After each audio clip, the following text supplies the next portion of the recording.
Ce que j'ai remarqué quand même avec Ruffin, même si je redis encore que je voterai pour lui, que je le soutiens, etc., c'est que très souvent, je ne sais pas si vous avez remarqué, mais quand il est amené à prendre des positions sur des sujets qui ne sont pas les siens, il tient des positions réactionnaires. Mhm. Il y a eu trois cas très importants. C'est la marche contre l'islamophobie, où il a dit j'y vais pas, j'ai foot. Il a quand même osé dire ça. Quand Assa Traoré lui a demandé sur scène de soutenir le combat à Damas, il a dit je ne veux pas m'engager avant de savoir le résultat de l'enquête policière. Voilà.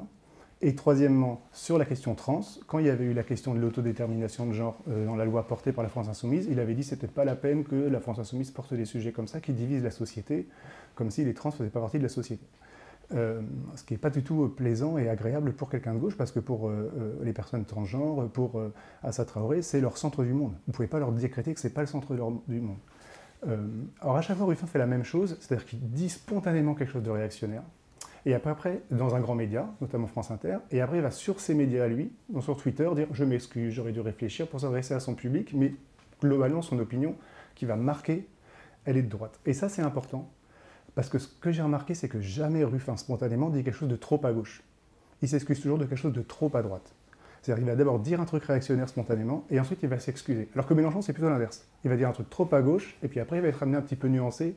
Et donc on a un peu deux habitus, là, différents. Un habitus qui est fondamentalement réactionnaire, et qui sait qu'il faut faire un peu attention, donc il va se corriger, et quelqu'un qui a des pulsions plutôt subversives, et qui va faire un peu tendance pour euphémiser après. Et quand on doit choisir entre les deux, j'ai plutôt une tendance à préférer Mélenchon que Ruffin de ce point de vue.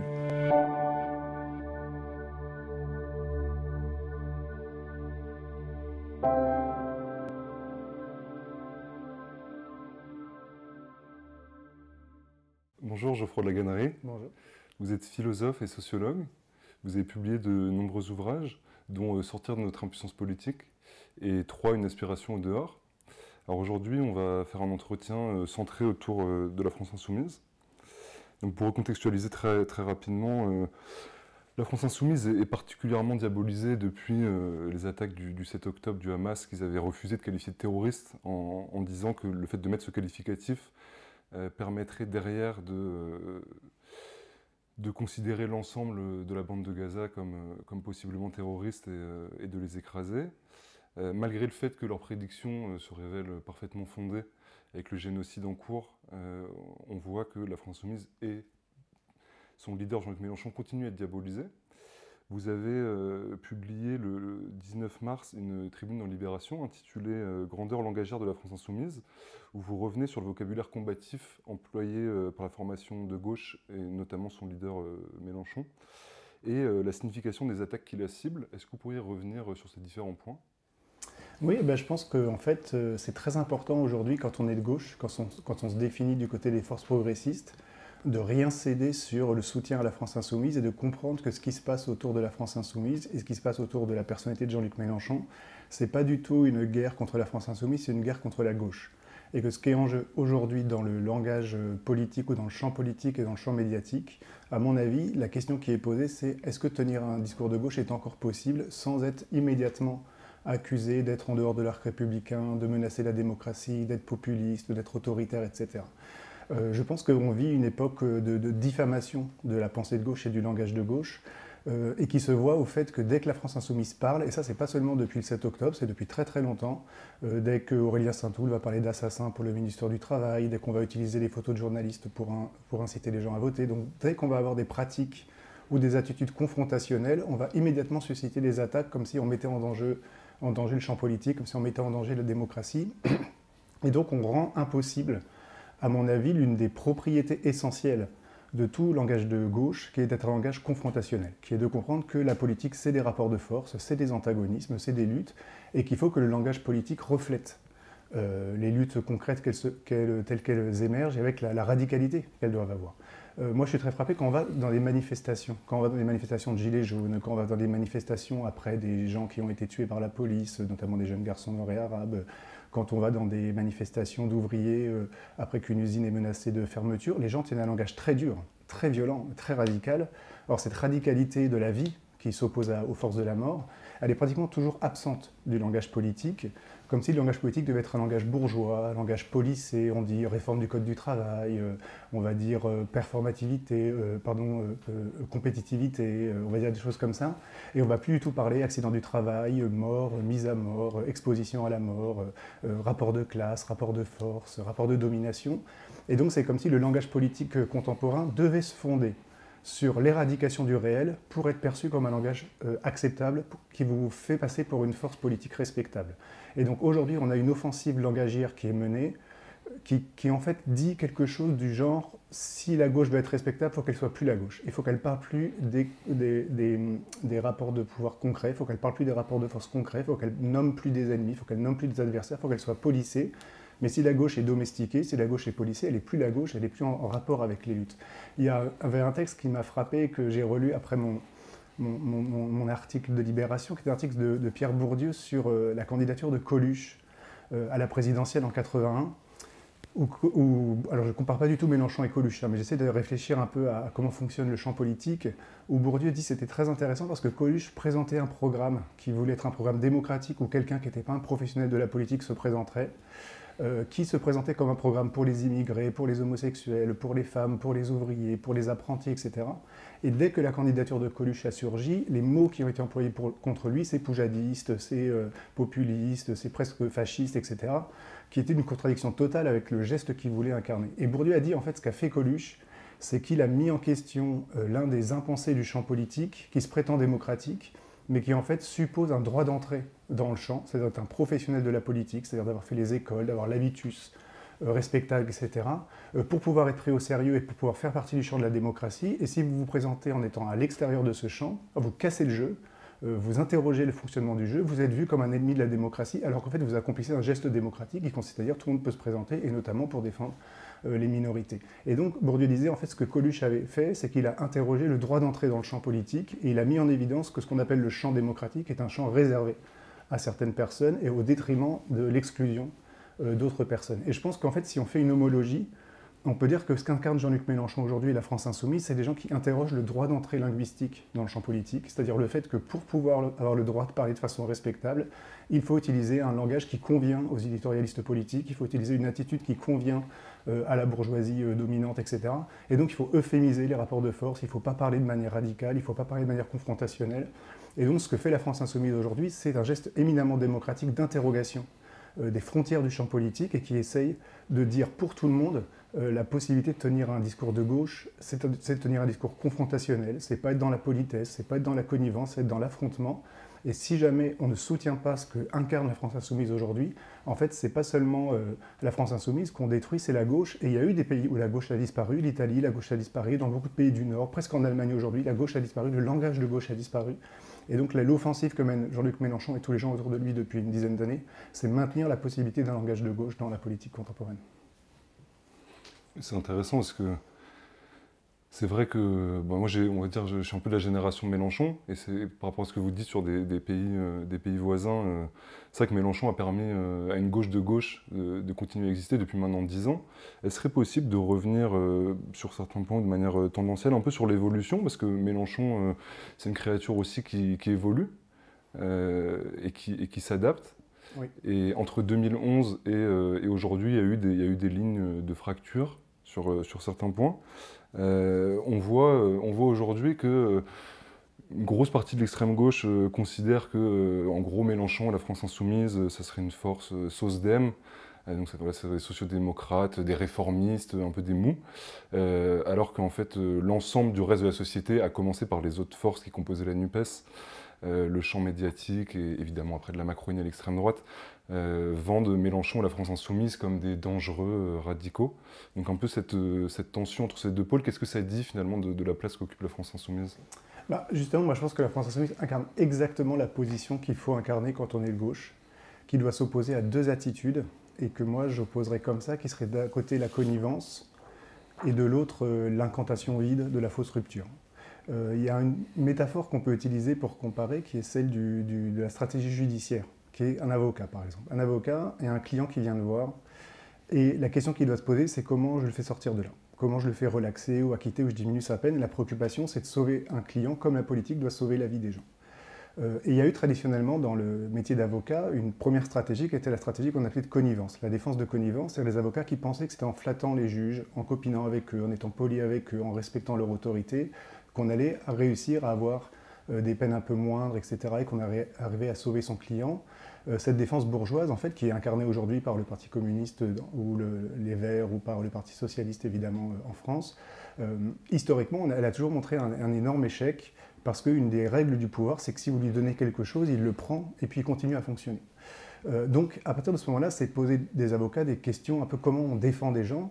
Et puis, il y a eu l'autre stratégie, qui a été la stratégie que notamment a incarnée Jacques Vergès, notamment au moment des procès coloniaux et des activistes pour la libération algérienne, qu'on a appelé la défense de rupture, dans le grand livre de Jacques Vergès qui s'appelle la stratégie judiciaire, où il dit en fait il ne faut pas accepter le procès, il faut casser le procès, il faut dire vous n'avez pas le droit de juger, d'ailleurs c'est vous les assassins, c'est vous les terroristes, c'est vous qui envahissez le pays, l'Algérie, etc.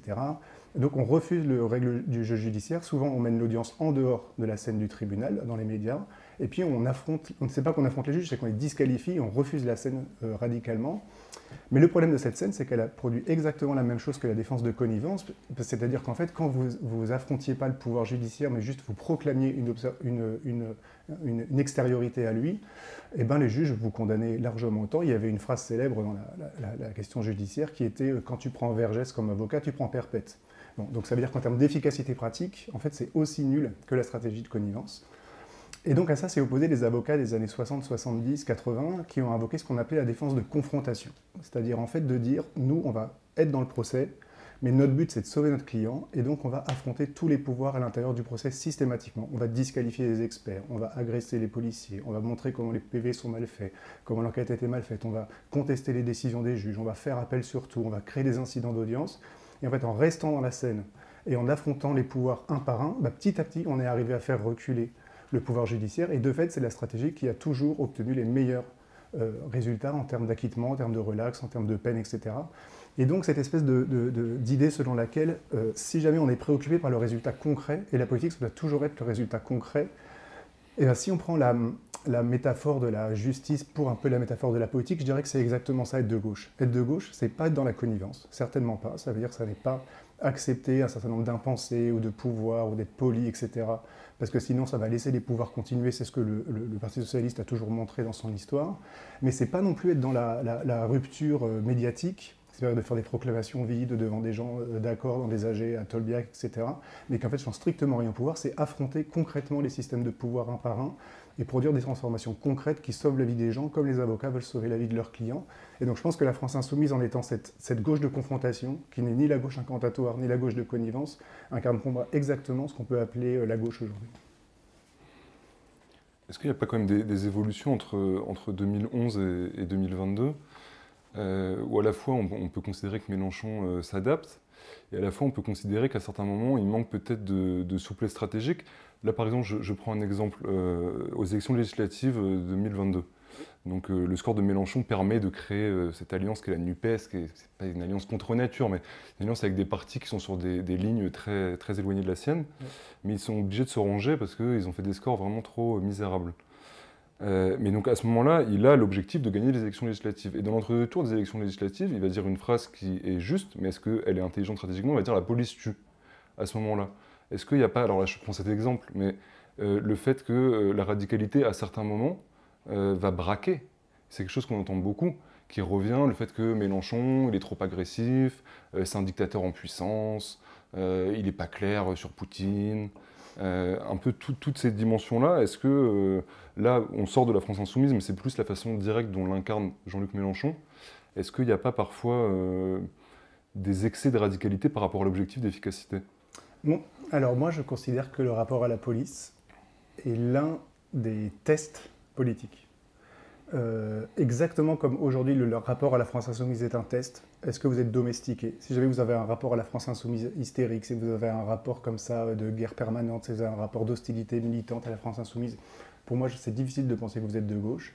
De la même manière, la question de la police, c'est une question centrale. Pour moi, c'est une question qui dit beaucoup de choses de l'habitus et de la capacité à dire la vérité, parce que la police est peut-être l'un des corps sur lesquels les discours qui circulent publiquement, qui sont acceptables publiquement, sont le plus mensongers par rapport à la réalité de ces pratiques dans les quartiers populaires notamment. Et le fait que la police tue, c'est pas une opinion, c'est un fait, c'est un donné de la politique.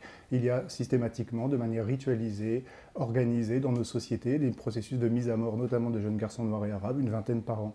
En général, ce n'est pas des accidents, parce que si c'était des accidents, ce serait parfois des blancs, parfois des noirs, parfois des vieux, parfois des jeunes. C'est toujours le même type de population qui est exposée à ce type de mort, soit par des contrôles d'identité, soit aujourd'hui beaucoup plus par les refus d'obtempérer, puis ensuite les voitures de police qui coursent quelqu'un et qui le tamponnent et qui fait qu'il y a un accident. Donc ces mises à mort, elles sont systématiques, elles sont systématiquement scellées, elles sont souvent validées par le processus judiciaire.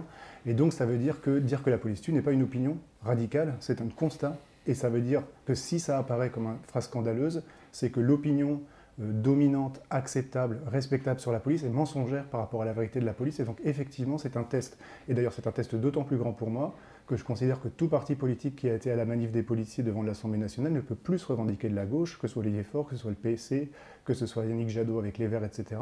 Être dans cette manifestation-là, c'était prendre position à droite et du côté de la droite même dure. Donc je pense que c'est un test très très important, ça. Alors après, c'est vrai que la France Insoumise, ça change. C'est un parti qui évolue, mais ça, c'est positif. La perfectibilité, c'est le savoir changer, savoir apprendre de ses expériences. Il faut quand même comprendre un truc qui est important dans la politique, me semble-t-il, qui fait qu'il faut être un peu généreux avec les hommes politiques et les personnels politiques, et qu'il ne faut pas être toujours dans une forme comme ça d'agressivité quand ils se sont trompés ou quand ils ont changé. C'est que c'est l'un des rares domaines de la vie où on ne peut pas faire d'expérience. C'est quand même un truc qu'il faut penser, ça. Moi, je me suis dit, moi, quand je fais un chapitre de livre, par exemple, si je le rate, déjà, je peux faire un livre d'après pour le corriger, et puis je peux effacer mon chapitre et en écrire un autre. Si jamais une entreprise veut lancer un nouveau produit, un nouveau yaourt par exemple, elle fait des études d'opinion, elle fait des tests pour voir si ça plaît, comment elle le market, etc. Puis elle le lance sur le marché, etc. La politique, vous ne pouvez pas faire ça. Toute campagne est réelle. Vous ne pouvez pas faire une fausse campagne pour voir si elle marche, et puis ensuite vous vous dites « Ah non, je ne vais pas faire ça, je vais faire une autre campagne ». La campagne, elle est directe, elle est là, et si vous vous trompez, ça a des conséquences réelles. Donc en fait, c'est très très dur de faire une expérience politique, et forcément, on n'est pas la science infuse. Si on savait gagner une élection directement, ça se saurait. Donc c'est normal qu'on se trompe. C'est normal qu'on fasse des stratégies dont on peut se dire finalement ça va pas très bien marcher, je vais en faire une autre, etc. Donc je dirais moi déjà que la capacité d'un parti politique à changer, à se transformer, à essayer des choses, à revenir en arrière, c'est un atout. Et c'est un progrès. C'est une qualité, c'est pas un défaut d'un mouvement politique. Donc on ne peut pas reprocher à chacun ses contradictions. Et je dirais même l'inverse, je dirais, quand très souvent on dit à Mélenchon, ah vous disiez ça, maintenant vous dites plus ça, ben, c'est très bien, c'est la preuve que c'est un homme politique généreux, qui sait changer, qui sait bouger, qui sait s'interroger, qui est perfectible. Alors c'est vrai qu'il y a eu un changement assez grand dans la stratégie insoumise entre la première campagne 2017 et celle de 2022, sur la stratégie populiste notamment. Mais moi, je tiens à dire quand même que la stratégie populiste m'a toujours apparu comme quelque chose d'important, parce que ça a été mal compris, le populisme de gauche, notamment à travers les travaux de Mouffe et Laclos, parce qu'on a pensé que le populisme de gauche était une réaction au populisme de droite, ce qui n'est pas du tout le cas. Le populisme de gauche a été défini dans les années 60-70 comme une réflexion par rapport au marxisme dans la tradition de Laclos et Mouffe, où il consistait à dire il est en train d'apparaître dans le champ social des demandes qui ne sont pas indexées à la classe ouvrière, les demandes LGBT, les demandes féministes, les demandes écologistes, les demandes étudiantes, tout ce que vous voulez.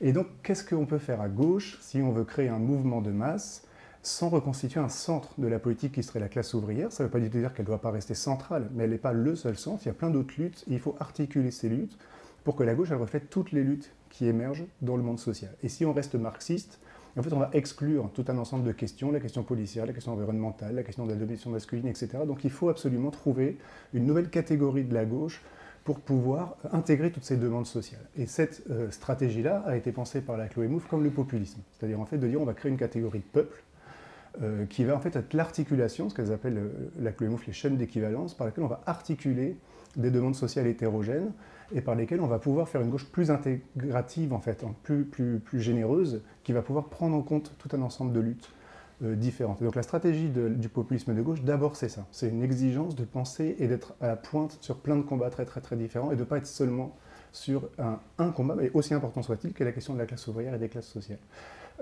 Alors évidemment, le risque de cette stratégie, c'est que la catégorie de peuple va être définie de façon un peu vide. Et ce qui va faire deux choses, c'est que d'une part, on va parler en termes de peuple, Et donc on va moins parler en termes de catégories sectorielles, on va pas dire les ouvriers. Mélenchon disait les gens, je ne sais pas si vous vous souvenez, dans les meetings, il disait les gens. Voilà, donc on n'arrive pas très bien à savoir à qui on s'adresse, puisqu'on s'adresse à plein de gens différents. Et puis très souvent, ça reconstitue un signifiant national, c'est avec le drapeau, l'idée de France insoumise. Hein, dans France insoumise, il y a France, donc il y a cette espèce de prolifération d'un affect un peu nationaliste, qui serait l'affect qui intégrerait toutes ces luttes, etc. Et qui, à mon avis, de fait, est un petit peu problématique. Mais c'est une tentative. Et c'est une tentative qui a plutôt bien marché, qui a plutôt fait des bons résultats et qui fait que beaucoup de gens très différents s'y sont reconnus. Et je pense que comprenant qu'en fait il y avait quelque chose d'un peu limitatif dans l'image traditionnelle de la gauche sur le vocabulaire national, le drapeau français, etc., eh ben, ils ont basculé en 2022 sur une stratégie plus traditionnelle de la gauche, je dirais, en termes substantiels et pas en termes formels, pas en termes de révolution citoyenne, mais en termes de conquête pratique, avec des marqueurs très à gauche qui étaient le SMIC à 1 400 €, la retraite à 60 ans, la planification écologique, la lutte contre la violence faite aux femmes, l'IVG dans la Constitution, enfin qui étaient des avancées comme ça, la dissolution de la BAC et des BST, des brigades d'intervention dans la police. Et donc là, ils ont fait des marqueurs beaucoup plus à gauche et qui, à mon avis, sont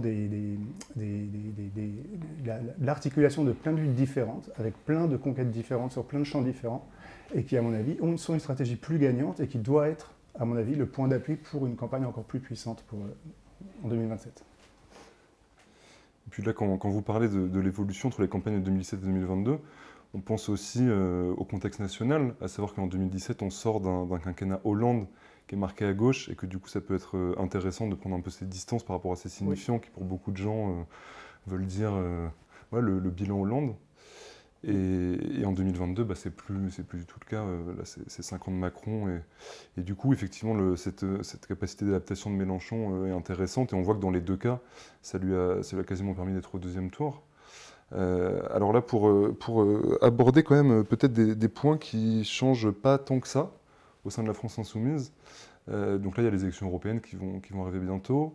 On sait que la direction insoumise avait fait le choix, notamment au moment des dernières municipales, un peu d'enjamber les élections intermédiaires. Et Mélenchon pouvait avoir un vocabulaire où il parlait des barons locaux. Donc il faut voir que lui, il a fait sa carrière au sein du Parti socialiste. Donc il a pu voir vraiment les dimensions très négatives d'avoir des espèces comme ça de petits pouvoirs locaux avec des personnes après qui ont des luttes d'influence, mais en fait qui sont des luttes égotiques et des luttes de pouvoir. Et donc pour revenir sur deux critiques régulières qui sont formulées à l'encontre de la France insoumise, on a l'impression qu'il n'y a pas beaucoup d'évolution là-dessus. Donc la première, c'est l'absence de démocratie interne, donc l'absence de droit de tendance, le fait que la direction est élue par personne, et que finalement on a l'impression un peu, la France insoumise, on l'aime ou on la quitte, quoi.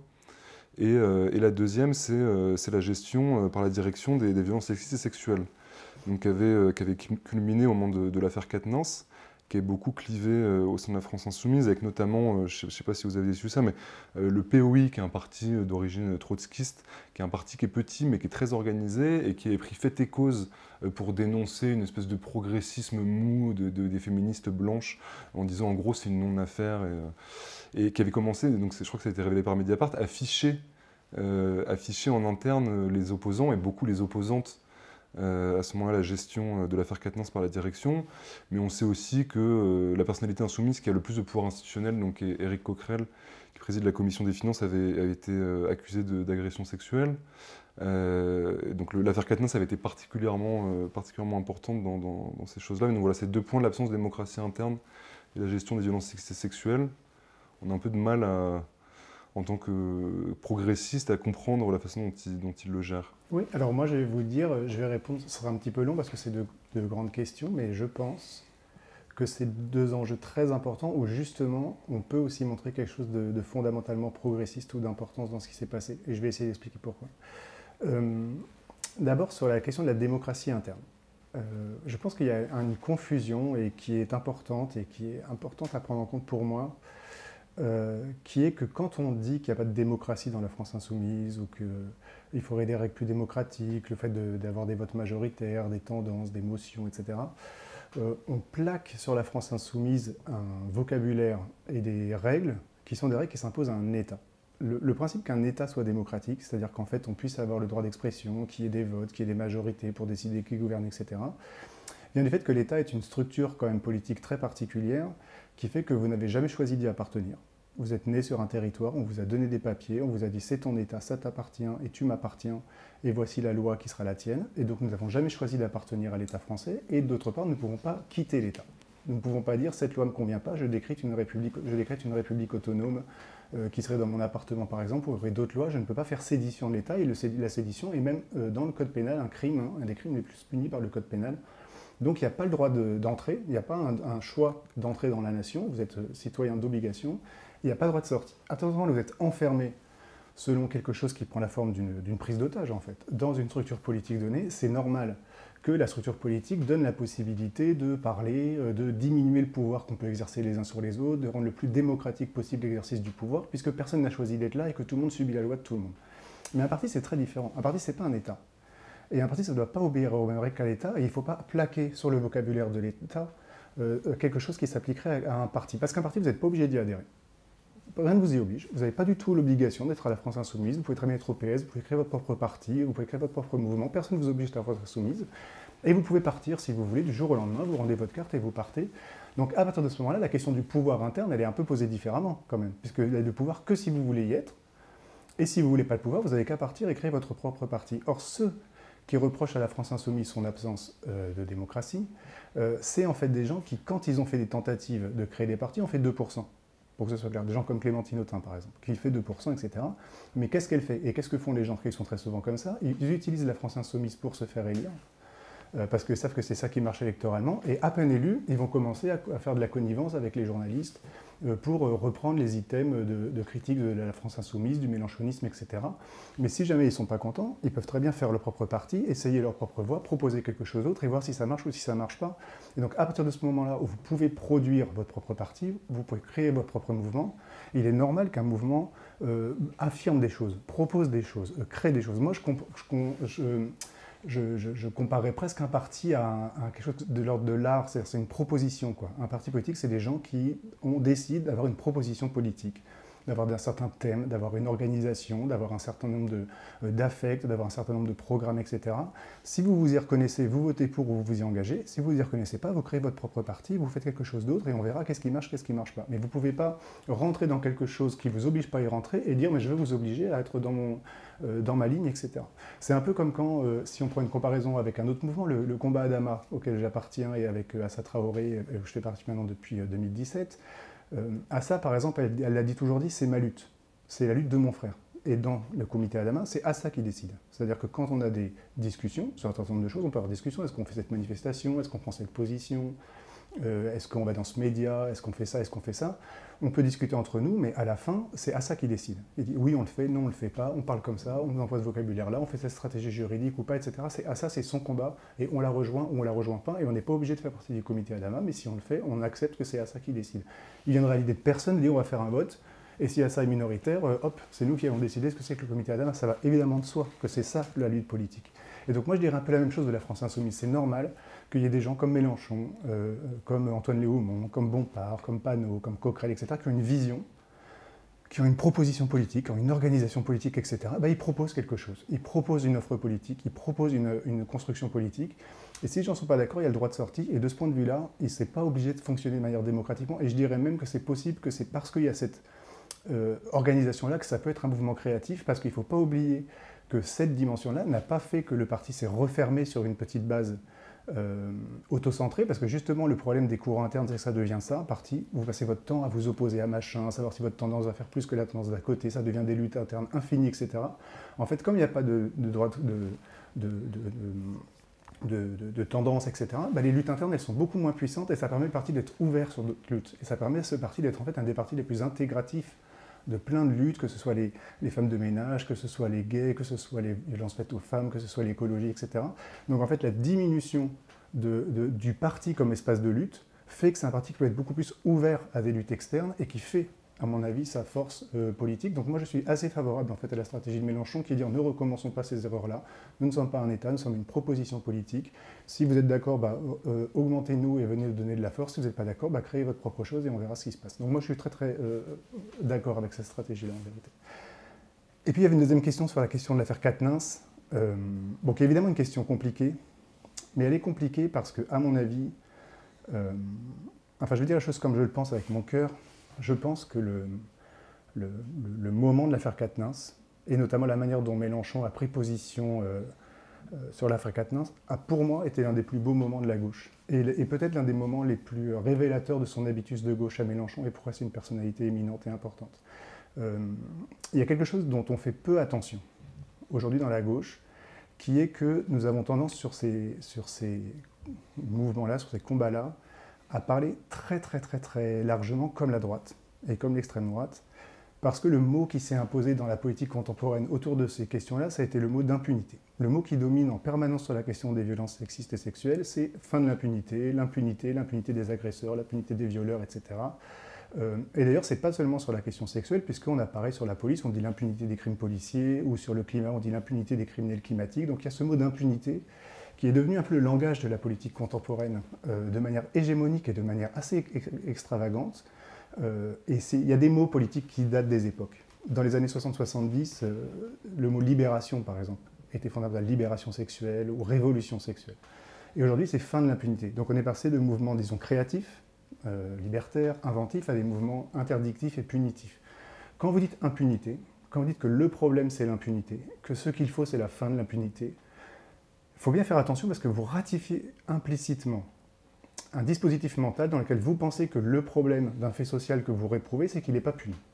Et que c'est parce que les choses ne sont pas punies qu'elles se passent de manière mauvaise, et donc il faut augmenter l'activité répressive pour que le fait soit contenu ou pour que les comportements déviants soient éradiqués. Or, il faut quand même se souvenir que dans l'histoire politique, le courant politique qui a toujours lié le problème des sociétés au fait que la répression est trop faible, que les juges sont laxistes, que les juges ne sont pas punis, c'est la droite et l'extrême droite. Il n'y a pas beaucoup de marqueurs politiques de la droite. C'est-à-dire, en gros, qu'est-ce qui définit un mouvement de droite? Qu'est-ce qui définit quelqu'un qui est de droite? Qu'est-ce que c'est les marqueurs de la droite éternelle, en quelque sorte? Vous avez le nationalisme, ça c'est absolument certain. Vous avez le rejet de l'immigration, la haine des immigrés, etc.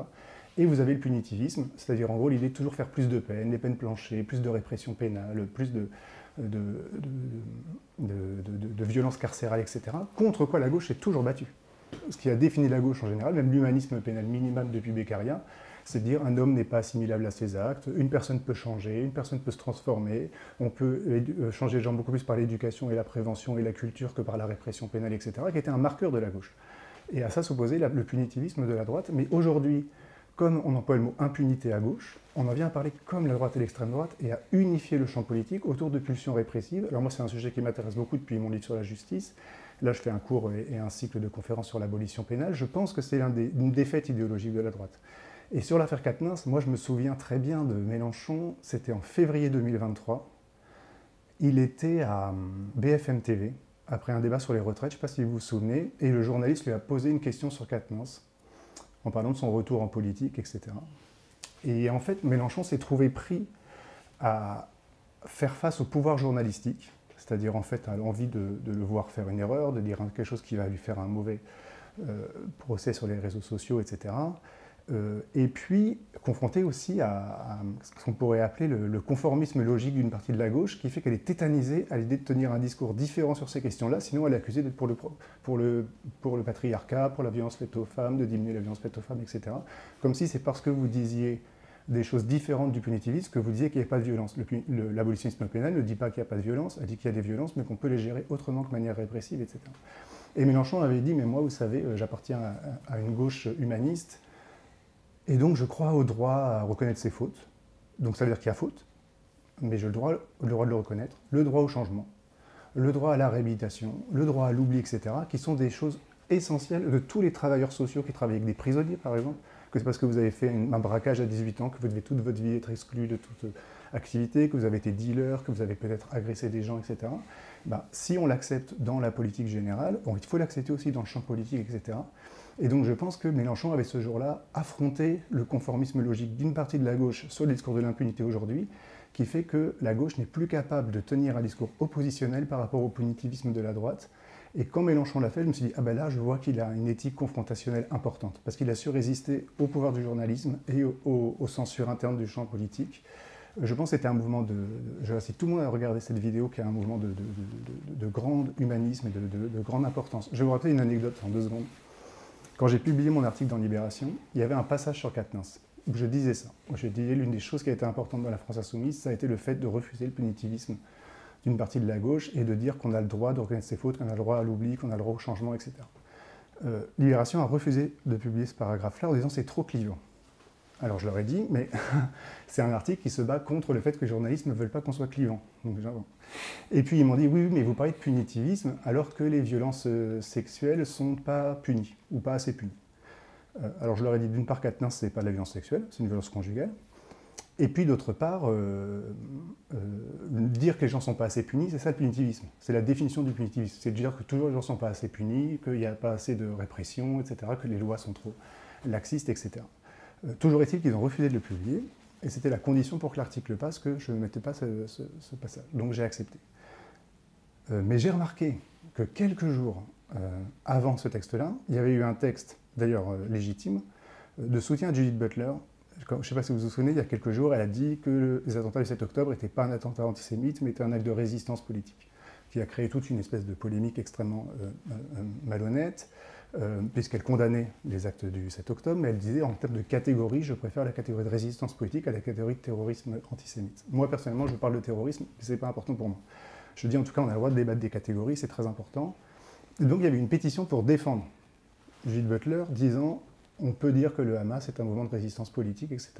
Et je me suis dit, c'est quand même dingue. C'est-à-dire qu'on ne peut pas, dans Libération, attaquer le punitivisme de la gauche sur l'affaire Quatennens, et on peut dire du Hamas que c'est un mouvement de résistance politique et pas un mouvement terroriste, etc. Alors que franchement, en termes de violence, en termes d'intensité politique, c'est quand même un peu plus extravagant ce qui s'est passé du côté du Hamas que ce qui s'est passé de l'affaire Quatennens. Donc ça montre qu'il y a aujourd'hui une forme de tétanie des gens autour d'une réflexion minimalement humaniste sur la question des auteurs de violences conjugales.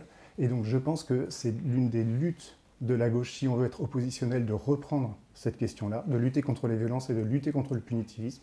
Et ça, Mélenchon l'a fait, et ça, j'en suis éternellement reconnaissant. Non, moi, j'entends ce que vous dites et je trouve ça intéressant, mais c'est vrai que ça n'a pas été perçu comme ça. C'est-à-dire que moi, quand je discute de la gestion de l'affaire Quatennens par Mélenchon avec des féministes, elles ne mettent pas le mot impunité derrière, mais il y a la dimension que c'est éminemment symbolique et que la France insoumise, justement, c'est le principal représentant de la gauche. Et il ne s'agit pas de vouloir l'envoyer en prison. Il s'agit de ne pas minimiser ce qui s'est passé, ce qui n'est pas la même chose. Oui, mais de toute façon, la question de la lutte contre le punitivisme, comment vous dire, elle est forcément à l'œuvre dans des moments où les choses sont graves. Vous ne luttez pas contre le punitivisme pour les bonnes sœurs.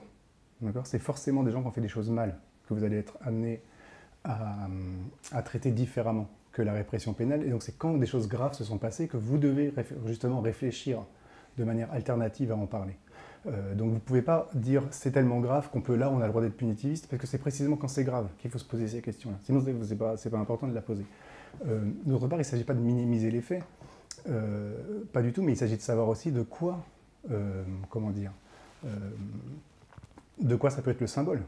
C'est-à-dire en fait, est-ce que Quatennens est le symbole de l'impunité, ou est-ce que le fait que Quatennens peut reconnaître une faute, dire j'aurais pas dû faire ça, dire ça a été très grave, dire j'accepte une sanction, dire je suis suspendu pendant 4 mois, mais dire aussi je change, dire peut-être je peux témoigner de comment ça peut se passer dans un couple pour pas en arriver là, ça peut être aussi le symbole de ça, Quatennens. C'est pas forcément aussi le symbole seulement de la violence faite aux femmes, ça peut être aussi le symbole de la réhabilitation, ça peut être le symbole de la prise de conscience. Et si on veut qu'il y ait moins de violence conjugale, il faut aussi que les hommes changent, et les hommes changent aussi parce qu'ils témoignent, et parce qu'ils peuvent comprendre, et parce qu'ils peuvent en parler, etc. Donc ça fait aussi partie du combat.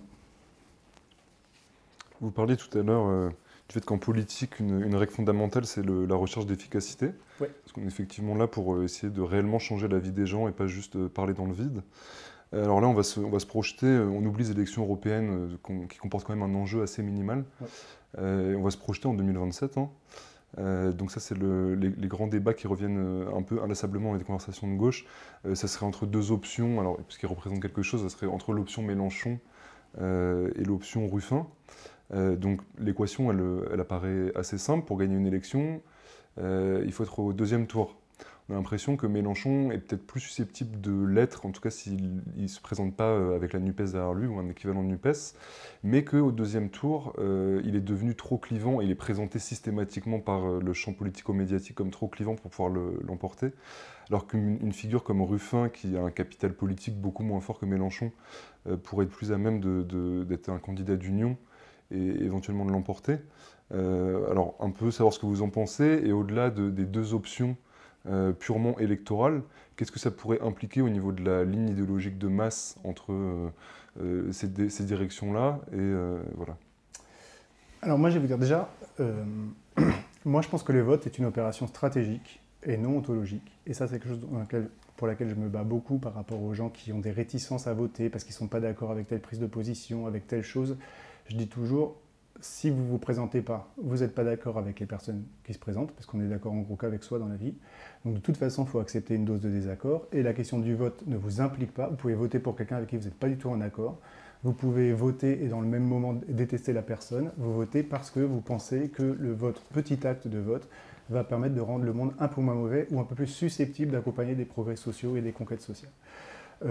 Donc il faut désinvestir ontologiquement le vote. Vous n'êtes pas investi dans votre vote, ce n'est pas un moment ontologique, c'est juste une stratégie très faible qui vous coûte strictement rien pour rendre le monde un petit peu moins mauvais. Moi je vote tout le temps et en fonction de cette préoccupation-là, donc il est très clair par rapport à ce que je vais dire, que si Ruffin est candidat de l'Union et qu'il y a une chance qu'il gagne l'élection, je voterai pour lui à 100% et je m'engagerai pour lui à 100%. Il n'y a aucune différence par rapport à ça. Si c'est Mélenchon aussi, enfin je veux dire, voilà, ça c'est absolument clair, il n'y a aucun problème par rapport à ça. Qu'est-ce qui fait que, pour l'instant, je pense que c'est plutôt Mélenchon qui, pour moi, incarne quelque chose que Ruffin. C'est un peu ce dont je n'ai parlé tout à l'heure, qui est que, en pensant en termes de populisme, ou avec le programme de 2022, Mélenchon a montré quelque chose quand même qui me semble très important, c'est qu'il a compris qu'il n'y a pas de centre de la politique, qu'il y a une pluralité des luttes. Que vous ne pouvez pas parler seulement un langage et que vous devez affronter plein de sujets, qui peut être la police, qui peut être l'usine, qui peut être l'environnement, qui peut être les violences, qui peut être tout ce que vous voulez, la question trans, etc. Tout.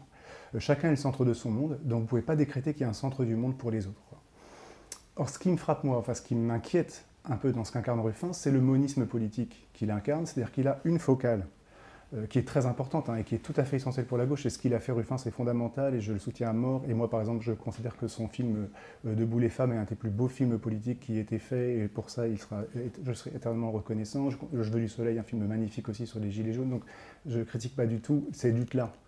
Par contre, ce que je dis, c'est que Ruffin a un prisme qui vient de là où il s'engage depuis toujours, qui est la classe ouvrière blanche. C'est son prisme, c'est sa préoccupation, c'est comment faire que ces gens arrêtent de voter pour le Front National ou le Rassemblement National, qui retrouvent des affects liés à la gauche et au progrès social, et d'arriver à les convaincre à revoter pour les partis de gauche. Ça, c'est tout à fait fondamental, c'est un enjeu central pour la gauche, mais c'est un enjeu de la gauche. Et vous ne pouvez pas fonder la politique sur un enjeu aujourd'hui, parce que, en fait, par exemple, si vous faites ça, si vous dites en fait la question centrale c'est la question ouvrière blanche, vous oubliez qu'il y a des gens pour qui ce n'est pas la question centrale. Par exemple, si vous prenez un jeune garçon noir et arabe des quartiers populaires aujourd'hui, qui fait partie de la classe populaire et de la classe ouvrière très souvent, lui il ne va pas vous dire que son problème c'est le patron ou l'usine, il va vous dire que le problème c'est la police. Il va dire son problème de la vie quotidienne, le pouvoir qu'il rencontre, c'est la police. C'est la BAC, c'est la BST, c'est les contrôles d'identité, c'est la peur de la police, c'est l'incarcération, etc. En gros, pour ces garçons-là, la police incarne pour eux l'équivalent de l'usine pour l'ouvrier blanc picard, en quelque sorte. Donc si vous fondez un discours politique sur l'usine ou sur le travail industriel, en fait, vous n'êtes pas du côté des classes populaires, mais vous excluez de votre notion de classe populaire tout un ensemble d'autres classes populaires qui ont d'autres types de préoccupations, qui ont d'autres types de luttes, et donc votre discours, il n'est pas inclusif, mais il est excluant. Il n'est pas intégral, il n'est pas pluraliste, et donc il n'est pas moderne, à mon avis. Il ne peut pas créer une mobilisation pour la présidentielle. De ce point de vue-là, j'ai une réticence par rapport à Ruffin, parce que son prisme moniste l'empêche de tenir un discours pluraliste. Et d'autant plus loin, cette question-là, que ce que j'ai remarqué quand même avec Ruffin, même si je redis encore que je voterai pour lui, que je le soutiens, etc., c'est que très souvent, je ne sais pas si vous avez remarqué, mais quand il est amené à prendre des positions sur des sujets qui ne sont pas les siens, il tient des positions réactionnaires. Il y a eu 3 cas très importants, c'est la marche contre l'islamophobie, où il a dit « j'y vais pas, j'ai foot ». Il a quand même osé dire ça. Quand Assa Traoré lui a demandé sur scène de soutenir le combat à Damas, il a dit « je ne veux pas m'engager avant de savoir le résultat de l'enquête policière ». Voilà. Et troisièmement, sur la question trans, quand il y avait eu la question de l'autodétermination de genre dans la loi portée par la France Insoumise, il avait dit que c'était pas la peine que la France Insoumise porte des sujets comme ça qui divisent la société, comme si les trans ne faisaient pas partie de la société. Ce qui n'est pas du tout plaisant et agréable pour quelqu'un de gauche, parce que pour les personnes transgenres, pour Assa Traoré, c'est leur centre du monde. Vous ne pouvez pas leur décréter que ce n'est pas le centre du monde. Alors à chaque fois, Ruffin fait la même chose, c'est-à-dire qu'il dit spontanément quelque chose de réactionnaire, et après, dans un grand média, notamment France Inter, et après il va sur ces médias à lui, donc sur Twitter, dire « je m'excuse, j'aurais dû réfléchir » pour s'adresser à son public, mais globalement, son opinion qui va marquer, elle est de droite. Et ça, c'est important, parce que ce que j'ai remarqué, c'est que jamais Ruffin, spontanément, dit quelque chose de trop à gauche. Il s'excuse toujours de quelque chose de trop à droite. C'est-à-dire qu'il va d'abord dire un truc réactionnaire spontanément, et ensuite il va s'excuser. Alors que Mélenchon, c'est plutôt l'inverse. Il va dire un truc trop à gauche, et puis après il va être amené un petit peu nuancé. Et donc on a un peu deux habitus, là, différents. Un habitus qui est fondamentalement réactionnaire, et qui sait qu'il faut faire un peu attention, donc il va se corriger, et quelqu'un qui a des pulsions plutôt subversives, et qui va faire un peu tendance pour euphémiser après. Et quand on doit choisir entre les deux, bah, j'ai plutôt une tendance à préférer Mélenchon que Ruffin de ce point de vue-là. Du coup, ça fonctionne très bien avec ma question suivante. C'est qu'au-delà de la possibilité pour l'un ou pour l'autre, en réduisant la politique à des personnes, à gagner l'élection, quels pourraient être les imaginaires politiques en cas de victoire de l'un ou de l'autre? On sait que dans le programme de Mélenchon, il porte beaucoup d'idées, mais il porte une idée forte, je pense, qui parle à beaucoup de gens, qui est le fait de lancer un processus constituant et une sixième république. On peut faire l'expérience de penser, d'imaginer que Mélenchon serait élu, alors les médias ils seraient en transe, la finance internationale elle voudrait punir immédiatement tout début d'expérience et les policiers s'agiteraient comme jamais. Ouais. Voilà, qu'est-ce qui est imaginable en fait?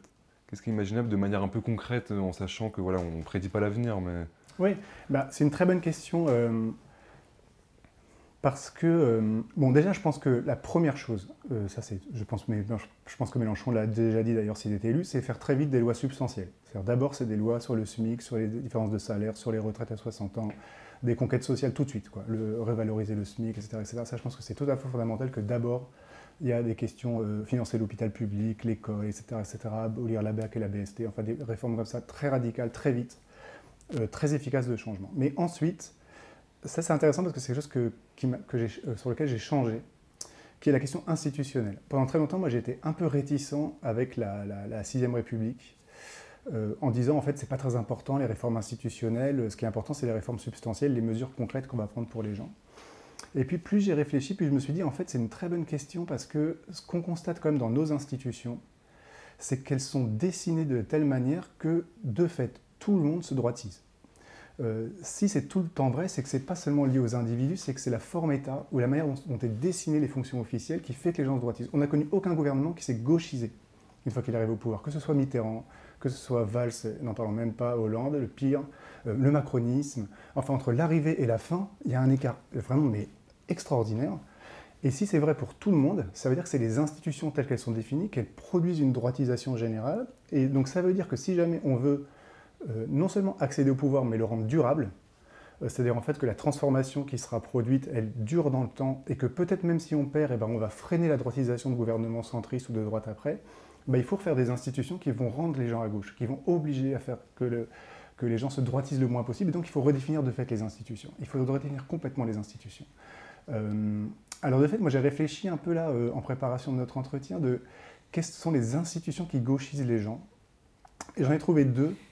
Il y en a une dans notre République qui est gauchisante, c'est le défenseur des droits. Je ne sais pas si vous vous souvenez de Jacques Toubon, qui avait été défenseur des droits, qui était un grand ministre de droite, et même de droite assez réactionnaire, sous Jacques Chirac, je pense, et Edouard Balladur, je ne sais plus tellement, mais c'était quand même il y a très longtemps. Et puis il a été nommé défenseur des droits, et il s'est mis, parce que de fait, quand vous êtes défenseur des droits, bah, vous voyez des migrants qui sont maltraités par la police, vous voyez l'hôpital public, vous voyez les demandes d'asile, vous voyez les gens maltraités par la police, etc. Donc, il s'est petit à petit gauchisé, et après maintenant il va dans des manifestations de gauche. Il a été vraiment presque important sur un certain nombre de sujets, etc. Donc la définition de la fonction de défenseur des droits a gauchisé une personne de droite. C'est rare ça. Donc je me suis dit, qu'est-ce que ça voudrait dire qu'on redéfinisse les ministères comme des défenseurs des droits, par exemple? Qu'est-ce que ça voudrait dire, par exemple, qu'un ministre de l'Intérieur soit un défenseur des droits des victimes de l'ordre policier, par exemple? Qu'est-ce que ça veut dire qu'un ministre de l'Environnement soit un défenseur des droits des victimes de l'environnement? Vous voyez ce que je veux dire? En fait, que le ministère de l'égalité homme-femme soit un ministère de défenseur des droits des victimes de violences sexuelles, etc. Donc en fait, qu'on pense la fonction ministérielle comme un défenseur des droits. Ça pourrait être une trouvaille institutionnelle originale, et peut-être que à ce moment-là, les ministres seraient un peu forcés d'être un peu à gauche, parce que leur mission serait redéfinie, parce que leur point de vue serait redéfini, pas du point de vue de l'État, mais du point de vue des victimes, du point de vue de comment la violence est exercée. Est-ce qu'un ministère des Affaires étrangères serait un défenseur des droits des migrants? Vous voyez ce que je veux dire? En fait, ça pourrait être très intéressant, et je me suis dit, c'est une institution politique assez inventive, je crois que c'est Sarkozy qui l'a créée, mais qui en fait s'est retournée contre la droite et contre le pouvoir. Et peut-être que ça peut être un imaginaire intéressant. Et l'autre chose, alors bizarrement, c'est une invention du macronisme, qui sont les conventions citoyennes. C'est intéressant comme innovation, je ne sais pas si vous avez suivi, mais il y en a eu deux, une sur le climat et une sur la fin de vie, qui est une institution intéressante parce que c'est une institution où des gens sont non élus. Donc ça rompt un peu avec l'imaginaire de la 6ème République, ça, parce que ce serait sur élus, faire des constituantes, etc. Mais bon, c'est des gens qui sont non élus, qui sont tirés au sort. Et en fait, on les enferme pendant 3 mois, et pendant 3 mois, ils vont écouter que des experts. Ils vont écouter des gens qui ont travaillé sur un sujet, sur la fin de vie, des médecins, soit palliatifs, des malades, très malades, etc., des familles, des accompagnants, etc. Ou alors sur le climat, des experts du GIEC, des gens qui ont réfléchi sur la transformation écologique, qui ont réfléchi sur la planète, etc. Or, j'ai été frappé par le fait que ces deux conventions ont abouti à des mesures très à gauche, en vérité, et qui a effrayé Macron d'ailleurs, puisqu'il n'a pratiquement rien repris de la Convention climat et très peu de la Convention sur la fin de vie.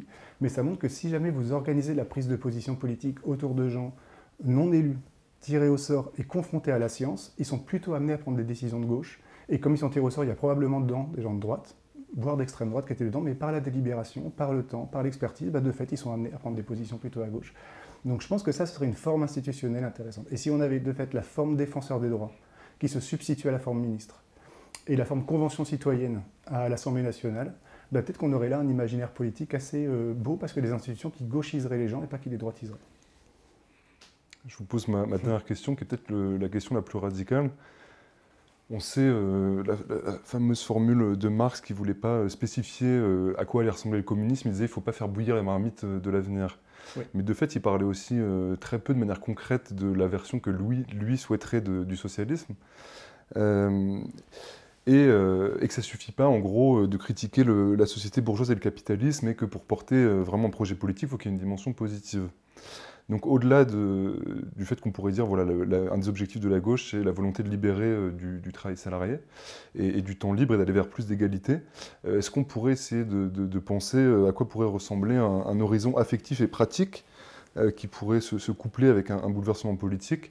Et donc là, notamment par rapport à votre livre 3 aspirations au dehors, avec une nouvelle place pour l'amitié, pour l'amour, pour la famille, pour ces espèces d'institutions alors pas universelles. Pour la famille, ouais. Mais de fait, en tout cas, c'est une bonne question, parce que je me souviens d'une conférence de Mélenchon que j'avais écoutée, où il avait dit quelque chose de très intéressant, qui était l'un des grands problèmes que doit se poser la gauche, c'est comment rendre une révolution durable, qui renvoie un peu à notre question précédente, mais il disait par exemple ce qui s'est passé en Amérique latine, quand il y a eu des grandes vagues de leaders de gauche qui sont élus en Bolivie, au Venezuela, etc., c'est que ce sont des révolutions au Brésil qui se sont autodétruites, parce qu'en fait on a arraché les gens à la pauvreté par des systèmes de répartition, par des problèmes d'éducation, par d'accès à la santé, etc. Donc en fait, on a profondément transformé la société en faisant que tout ce qui était une classe populaire devienne une classe moyenne. Mais le problème, c'est qu'une fois que les gens sont devenus des classes moyennes, ils se sont comportés comme des classes moyennes. Donc ils se sont mis à avoir des rapports à la propriété, des rapports à l'intérêt de classe, des rapports conservateurs, etc. Puis ils se sont mis à voter à droite. Et donc en fait, paradoxalement, c'est des révolutions qui ont échoué par leur succès, parce qu'ayant réussi des succès, ils ont créé une classe moyenne qui s'est mise à droitiser, et donc ils ont voté contre eux, ils ont perdu le pouvoir, etc. Et donc l'une des questions de la révolution, c'est comment on la rend durable. Ça, c'est intéressant.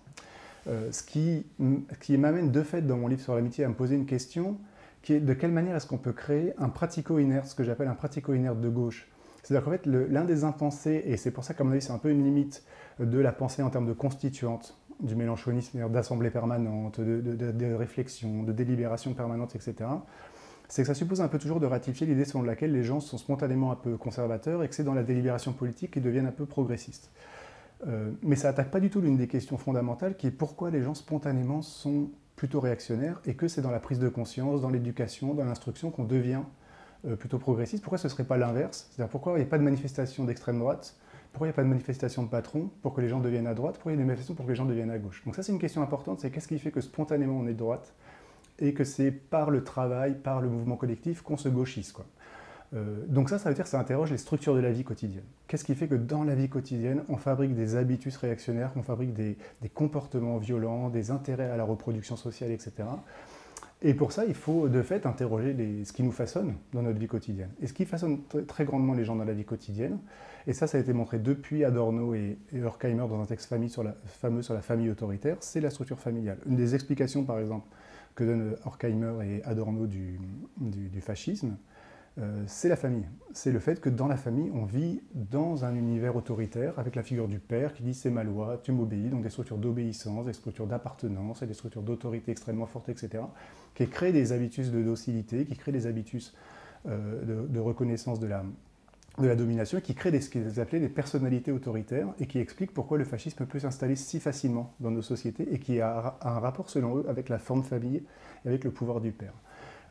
Et donc je pense qu'effectivement, il y a un texte d'ailleurs que je cite dans 3 de Bourdieu, qui dit ce qui fait qu'on fabrique il ne le dit pas comme ça, mais je le retraduis dans mes termes, dans les structures sociales de l'économie, ce qu'on fabrique un pratico-inerte de droite de nos sociétés, c'est l'idéologie de la maison individuelle, de la propriété. Parce qu'en fait, on attache les gens comme ça à l'idée d'avoir son propre foyer, avec sa maison, on s'endette pour l'avoir pendant 20 ans.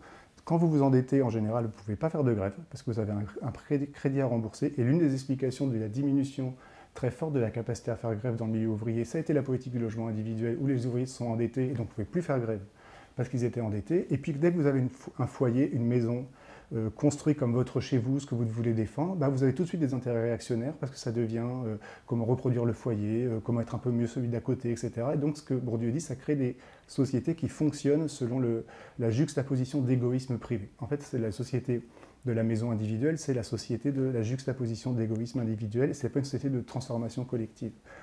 Donc si on veut créer un pratico-inerte de gauche, c'est vrai qu'il faut critiquer ces formules-là, il faut critiquer ces sens de la vie-là, c'est-à-dire mettre en question comment nos sociétés encouragent la forme famille, la forme foyer, la forme propriété, c'est-à-dire la politique du crédit, la politique des allocations familiales, la politique du mariage, etc., qui en fait ratifie une idéologie de la vie qui est fondamentalement conservatrice, et à quoi s'oppose, à mon avis, une idéologie beaucoup plus libertaire qu'une idéologie que moi je centre autour de la valeur de l'amitié, c'est-à-dire comme vie au dehors, comme vie de rencontre, comme vie sans centre, comme vie pas écrasée par la conjugalité, la domesticité familiale, etc. Et alors évidemment, on n'est pas obligé de vivre selon un modèle de vie. Un modèle de vie n'est pas le bon, et je ne suis pas pour une société tyrannique de l'amitié non plus, bien sûr, tout le monde a le droit de vivre sa vie. Mais en tout cas, en termes de projet politique, si jamais on arrivait peut-être à définir une utopie d'une vie qui serait beaucoup moins centrée sur les valeurs familiales, sur les valeurs d'avoir des enfants. Par exemple, moi je déteste dans la politique quand on dit les enfants, quand on dit nos enfants. Qu'est-ce que ça, nos enfants? Moi je déteste le familialisme politique, je ne pense pas du tout que ce soit intéressant. Mais si jamais on centrait la politique et la vie quotidienne sur la rencontre, sur le collectif, sur le dehors, donc sur l'amitié, etc., à mon avis, on créerait des sociétés beaucoup plus démocratiques. C'est une phrase que je cite de Derrida dans mon livre sur 3, où il dit dans Politique de l'amitié, il y a un rapport entre forme de vie et forme politique. Et il dit en fait, la tyrannie est dérivée de la famille et la démocratie est dérivée de l'amitié. Parce que la famille est un lieu d'autorité, est un lieu d'imposition, est un lieu de rapport de force, est un lieu d'obligation, etc. Et donc il y a un rapport entre la forme politique tyrannique et la forme familiale intime. Alors que l'amitié est un lien réciproque, est un lien généreux, est un lien démocratique, etc. Et donc il y a un rapport entre la démocratie et l'amitié. Et qu'à ce moment-là, disait Derrida, on pourrait définir le but de la politique, comme le fait de créer le plus d'amitié possible. Le fait que les gens aient de plus en plus de liens amicaux au détriment des liens familiaux. Et donc si on arrivait à fonder une politique sociale qui serait fondée sur la centralité de l'amitié, des rencontres amicales par rapport à la forme famille, à mon avis, on pourrait créer un pratico-inerte de gauche. Merci Geoffroy de La Gannerie. Merci à vous.